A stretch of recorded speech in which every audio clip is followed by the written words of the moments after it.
And we're back in the car like we never left. Welcome to the Confessions of a Not So Dangerous Mind podcast. I'd like to thank you all for spending some of your Sunday morning here with me in New York. But once again, we're going to skip past all that promotional jazz and get right to the guts of the episode. Today would have been Audrey Hepburn's 96th birthday. It is humbling. It is in some ways depressing to know that she has been gone for more than 33 years. She was only 63 when she passed from cancer in January of 1993. And Audrey is a legendary name in a business where there are a lot of legendary names, many people from her generation, and it's kind of insane to imagine that Clint Eastwood is only 1 year younger. Clint Eastwood was born 1930, Audrey 1929. It boggles the mind that you have Clint getting ready to celebrate his 95th birthday at the end of this month and still active. And Audrey was just taken so soon. And you don't want to say tragically, because she lived an incredible life.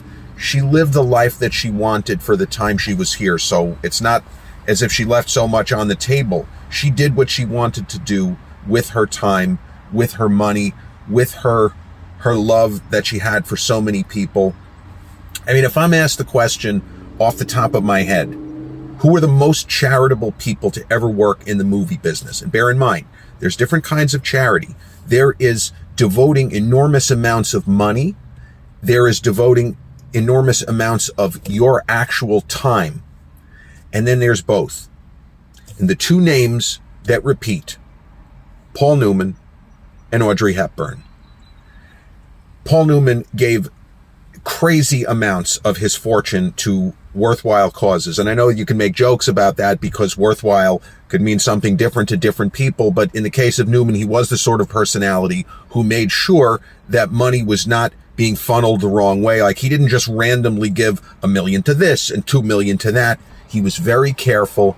And he actually wrote in his will that more or less whatever monies that were left over from the charitable giving that he had done, how he wanted like the last $21 million to be divvied up.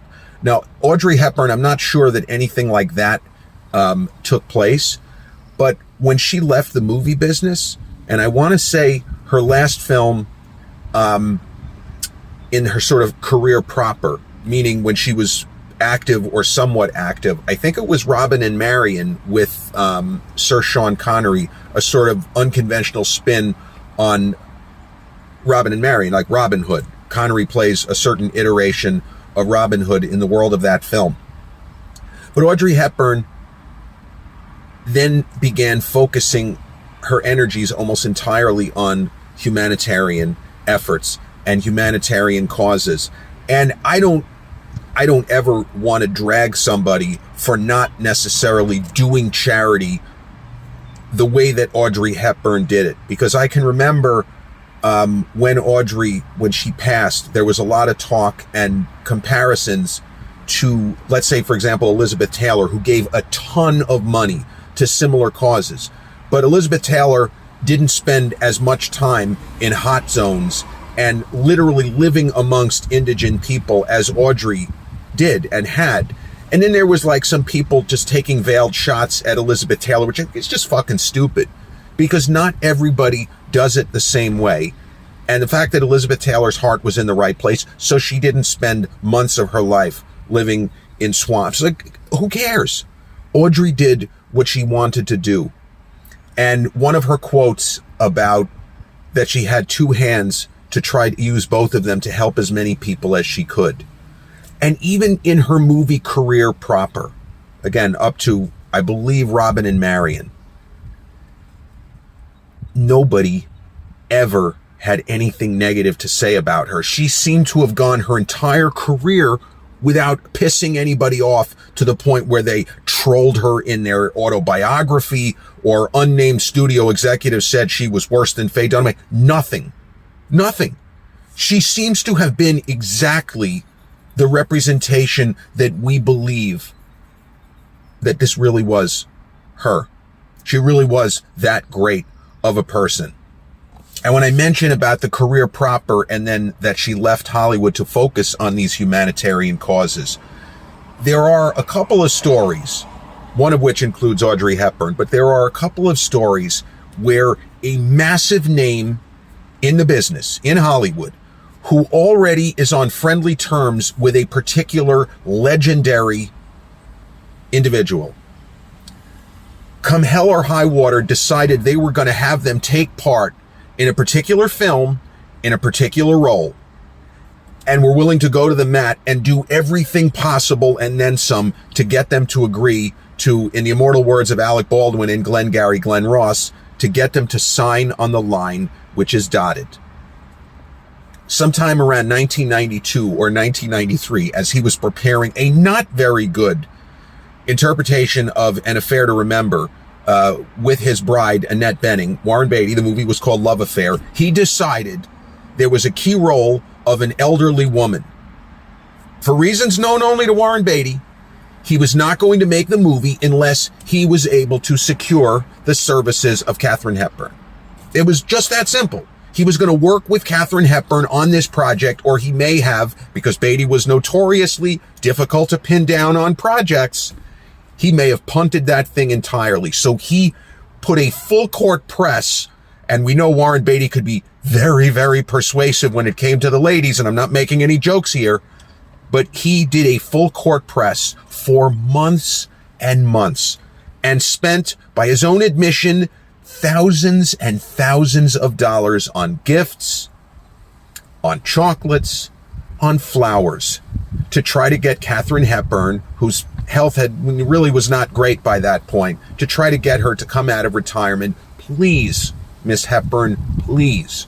Finally, Katharine Hepburn, kicking and screaming almost, agreed to take part in the movie Love Affair. And you know what? She is the highlight of the film. To see her back on screen one final time. Okay. Score one for Warren Beatty. No problem. Well, Steven Spielberg, in his entire career, has had very few films that I would qualify as disappointing. The film that I'm going to talk about with regards to Audrey Hepburn is a bit of a disappointment, and not because it isn't interesting or not brilliantly directed, but because the story is not good enough, in my opinion. It's not interesting enough for the talents of Mr. Spielberg. It's sometimes just that simple, where you make the quote-unquote wrong movie, where you had other ideas that you were kicking around, and you just decided to do something that you could have done better. Maybe you should have just produced this. But sometime after completing work on Empire of the Sun, and as he was gearing up to make the third and, I almost said third and final, but the third and final film of the OG Indiana Jones trilogy, Indiana Jones and the Last Crusade, Spielberg decided he was going to do a remake after filming Indy 3, a remake of a 40s film which he loved called A Guy Named Joe. And that movie became what is now known, and what is always, is the name of the film.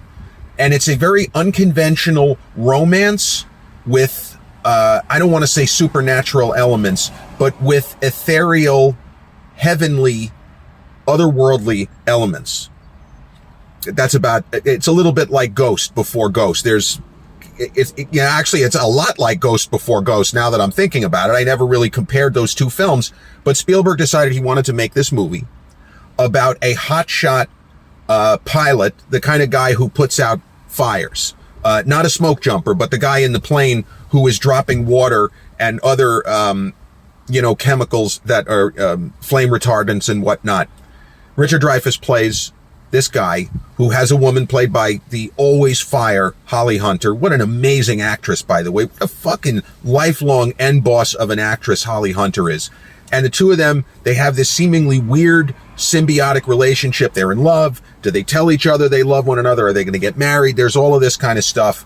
And then, spoiler alert, something happens to Richard Dreyfuss's character, and he appears to be, speaking of Warren Beatty, in a kind of way station in between the living and the dead.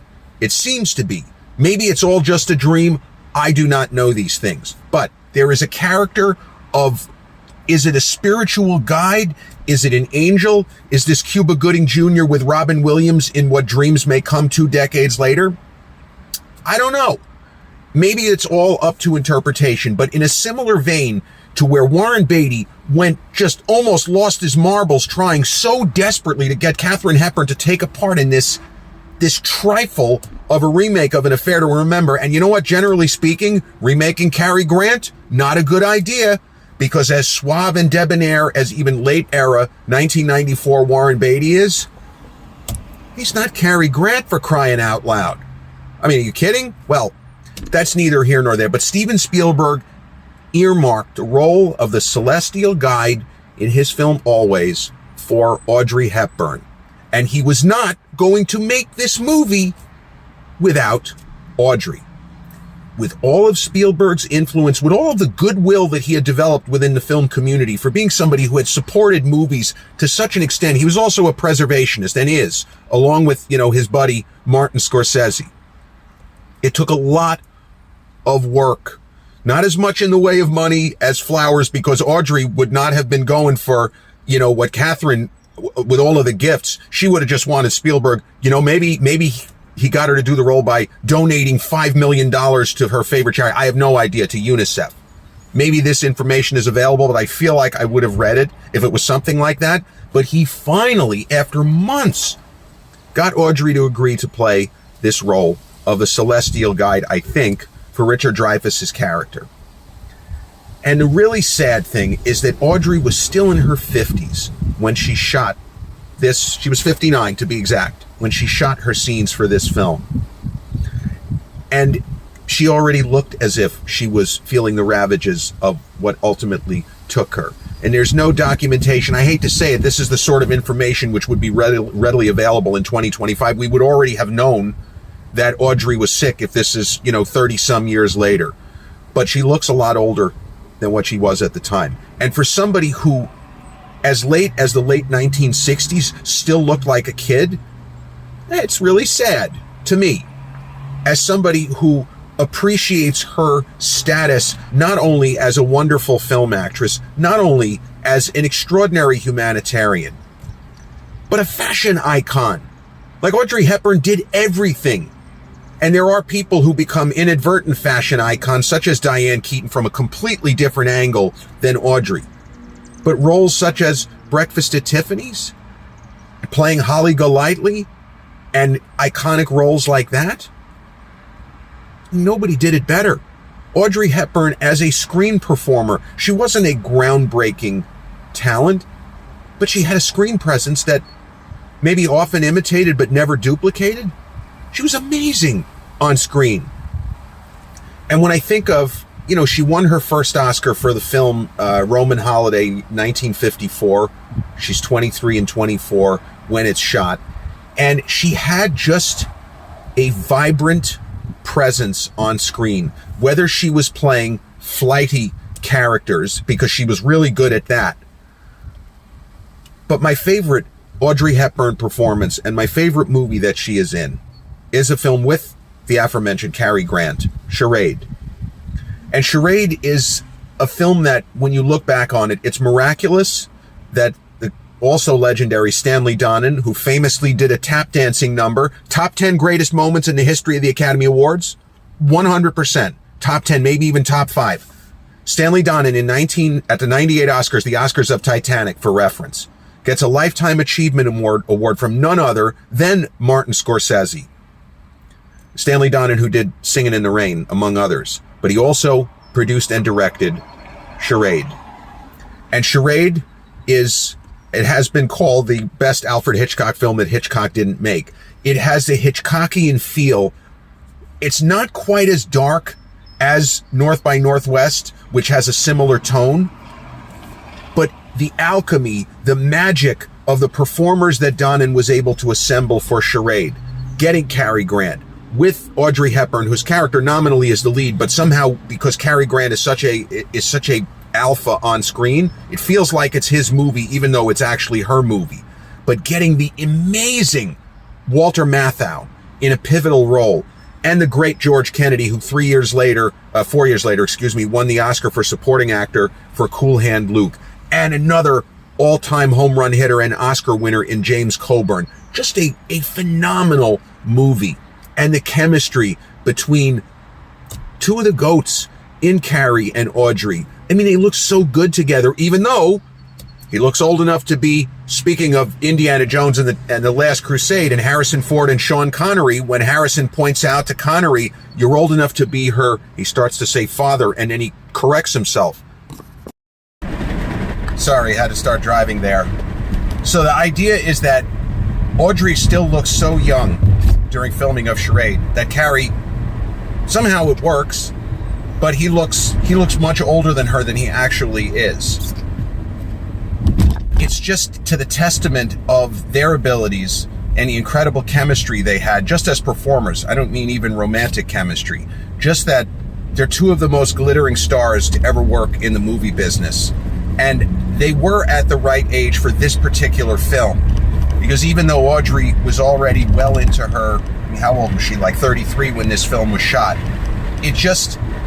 The movie doesn't work if this is Roman Holiday Audrey against that era Carrie. She had to be a little bit older, and it is believable that she has a son the age that the child is supposed to be in the world of the film. Now, if I'm asked the question, though, what do I think is the best performance that Audrey Hepburn ever gave in a movie? I'm going to say that it's the 1968 film in which she plays a blind woman menaced by a couple of really unscrupulous pieces of shit, Wait Until Dark. That's a pretty creepy psychological thriller, and I don't know if that film gets made today. It may not be viable, that sort of story, although I know that there is an off-Broadway version of it that's going off at the Patchogue Theater, not that far from where I live. I don't know if they made any adjustments to the story, but that's a film with just an incredible cast, where in addition to Audrey, you had a couple of real home run hitter supporting type actors in, I believe, Richard Crenna and the great Alan Arkin.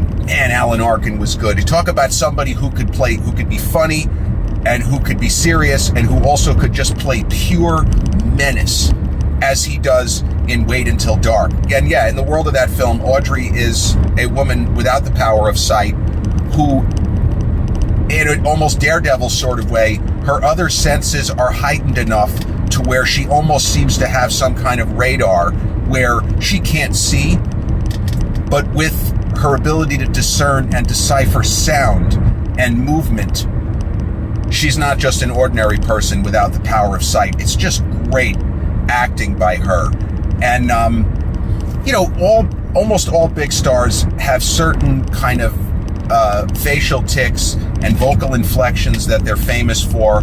In that particular role, you could sense her straining to give an entirely different performance, to not fall back on any of her, kind of breathless line delivery or the charming way in which she would sometimes relate to the other characters. Really, really good.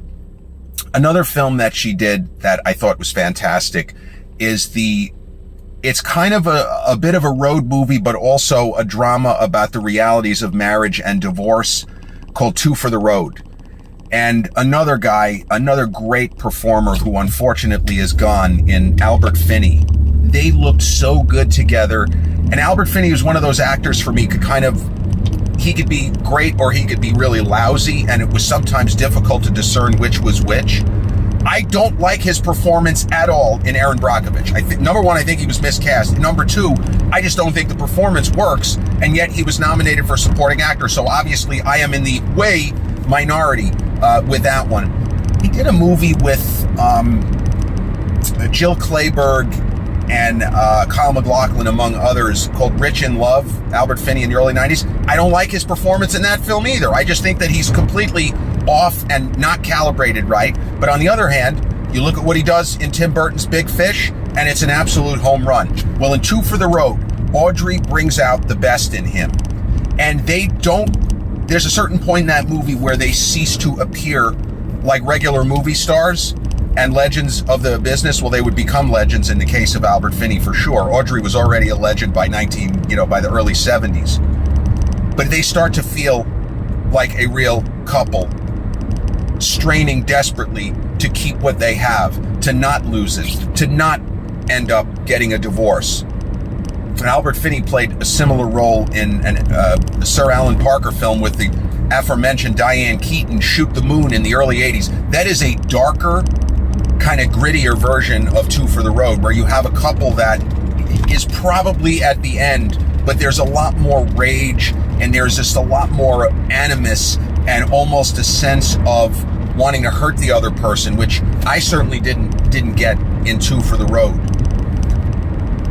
But yes, it is true that Audrey spent a lot of her later life not only giving money and time to various humanitarian causes such as UNICEF and other goodwill organizations, but she actually lived. She lived the life that we saw in pictures. There was never a sense that it was just for appearances or for show, and she was also not the sort of individual who would promote herself. Not that there's anything wrong with promoting worthwhile causes, don't get me wrong, there's nothing wrong with that. You know, if Angelina Jolie, when she was working on, you know, relief for Darfur, if she posts that to her social media, that's a zero criticism for me. But Audrey was the sort of person who wanted to work in the quiet, that wanted to do her thing, and she didn't need the spotlight to justify. It was enough for her to just try to help feed as many hungry children, cliche though that might be, but it appears to have been a major point in her life. Help as many people as she could with her two hands, her two arms, and the success that she achieved in the movie business and outside the movie business as somebody who just never really stopped working. Since the thing is that when people are identified as movie stars, when they go a stretch without doing anything, such as Al Pacino in the mid to late 1980s, where he just seemed to disappear, it doesn't mean they disappeared from life. And Audrey may have left the movie business, and she didn't come back until she was almost forced kicking and screaming by Steven Spielberg to make a comeback. She was fulfilled. She lived the life she wanted to when she wanted to. And as sad as it is that she was just 63, she really was an extraordinary person who got about as much out of those 63 years as anybody could imagine. Audrey Hepburn, born on this day, 1929, gone 32 years, but never will she be forgotten. This has been episode 503 of the Confessions of a Not So Dangerous Mind podcast. I'd like to thank you all so much for spending some of your Sunday morning here with me in New York. If you check out this episode on the YouTube channel, haven't done so already, please click like, subscribe, comment, share, turn on those notifications. Or if you catch this episode on the audio platforms such as Podbean, Spotify, iTunes, or the others in which we're hosted, same general rule applies. Click like, subscribe, share, and turn on those notifications. I'll be back with a new episode real soon. Till then,